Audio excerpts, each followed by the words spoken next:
Hi, this is Dale O'Shields, pastor of Church of the Redeemer in Gaithersburg, Maryland. Thanks for joining me for today's devotion. So glad that you're part of this. Hope that you're sharing these with other people, encouraging other people to subscribe as well.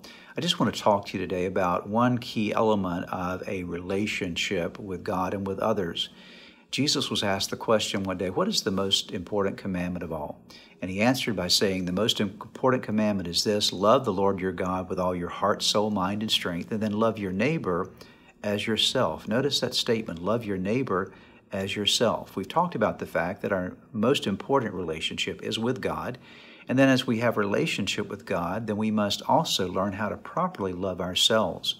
You can't love someone else until, first of all, you have love in your own heart, your own life, that you're comfortable with who God has made you to be. It means that you're not perfect. Doesn't mean that you have everything together, but you have a sense that God really does care about you. And you can't love others until God has loved on you and you've opened your heart to God's love. And so the Bible tells us that we are to be people who have responded to the love of God for our lives. In the book of Ephesians, chapter 3, verses 17 through 19, we find these words, very powerful words. It says this, so that Christ may dwell in your hearts through faith.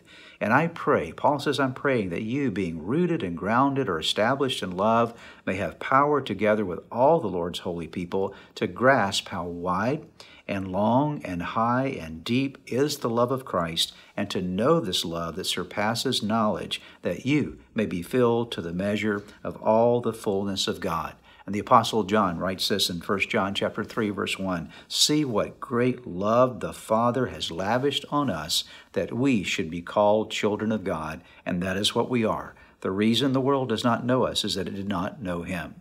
Here, the writer John says, you and I need to understand that God has lavished his love on us. I want you to know today that God really does love you.